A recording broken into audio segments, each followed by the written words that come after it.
Marcus was at the game. And I think that we've got Marcus on the phone now. So, good evening, Marcus. Are you with us? Yeah, good evening, Troy. How are you? You're all right? I'm fine, thanks. Excellent. Happy New Year. Happy New Year to you. Sorry, excuse me. I've got Carrie Armstrong, our co-host, with us, and I've also got a couple of Liverpool supporters in our chairs. Happy New Year to everybody there at the studio as well. Sorry? Happy New Year to everybody in the studio as well. Thank you, darling. Marcus, one of the main reasons we've got you on the phone was obviously that great game that took place on Monday night, Wimbledon, AFC Wimbledon versus Liverpool. And you was pitch side, I understand. Is that correct? Yeah, I was freezing on pitch side, but I wrapped up it warm enough. But yeah, it was a great occasion for obviously Wimbledon to show how far the club's come in a short space of time. And to play the mighty Liverpool, and had great Steven Gerrard on the show, performing to his greatness as we all know. Marcus, can you give us an insight into the atmosphere? It sounded absolutely fantastic on my TV screen, that's for sure. Little old AFC Wimbledon created an atmosphere that brought the FA Cup back to the days that we all know about, and obviously you played in. What was your thoughts on just the atmosphere that was created on the night? Oh, the atmosphere was unbelievable. From little kids there that were never born at the time of the 88 Cup final. Yeah. But they all seem to know the history of and the meaning of the Wimbledon-Liverpool games. Fantastic. So, it was just great for them to see, obviously, the players and Liverpool players come out and to perform. But there was an unbelievable atmosphere, hours before the game. The ground staff I was speaking to, they were well up for the game and brilliant.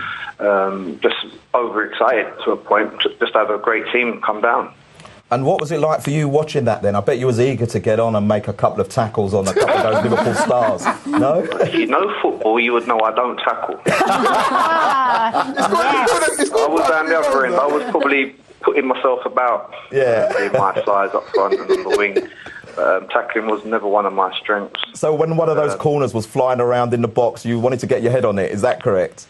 Yeah, I was just quite eager to watch the battle between Akinfenwa and Skirtle. I'm sure Skirtle he's never come across anybody of that sort of size or stature, and how awkward Akinfenwa was against him. So it was a great battle. I'm glad Gayle got a goal on the night, and he just showed, without being funny, anybody of any size can still achieve their dreams and their goals, and to score against his boyhood team, it was an amazing thing for him as well to experience. The thing is, it was all made up as well, wasn't it? The beast against Liverpool's backline, and then midway through the first half, this great little bit of skill, the little drag back and the little drop the ball off to the fullback. I mean, where did that come from? We got to get it into perspective that the guy can obviously play football. He has a certain level of skill, and he showed glimpses of that on the night. It's not just about his size and he's going to push anybody over or anything like that, but he showed great technical ability on the night. And without being disrespectful, he probably had a better game than someone like Ricky Lambert. Yes, most definitely. At the other end of the field, who hardly got into the game. I'm not sure if. Just imagine this. Imagine if the two centre forwards changed sides, what the score would have been. He had a great game, but you can't take away the whole team performance of Wimbledon. They all really put a great shift of work in. The keeper played brilliantly well on the night as well, and probably kept them into the game and made it a close one. Most definitely, most definitely. We'll probably continue the Liverpool chat afterwards, Marcus, but I'm really keen to talk about what's happening with you as well. I know that recently you've left Staines in the Ryman Premier League. What was going on there? Is it just results? Is it financial? Because it's never nice to lose a manager in the game. Yeah, well, I left Wimbledon 2.5 years ago to pursue my managing career and dealing with a first team, which, the first 2 years was really, really good. Picked a side that stayed up, the Conference South, not the Ryman Prem.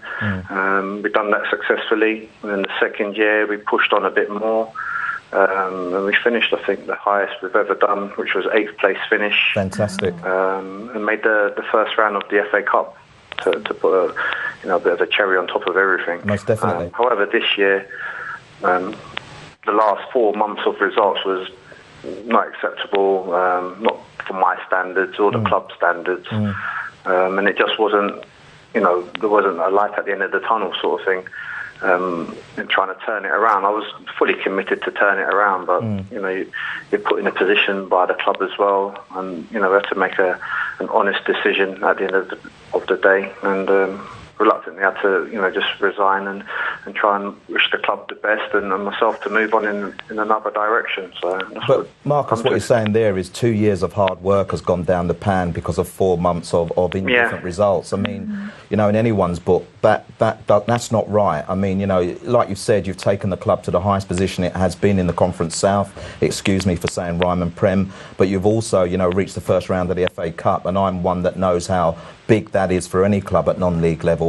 I mean, does it leave a sour taste in your mouth? Oh, not really. I understand non-league is for a reason. I can't expect to have professionalism, and we'll touch on the subject of good governance as well at another stage. But I can't expect to have a professional environment in a non-league environment.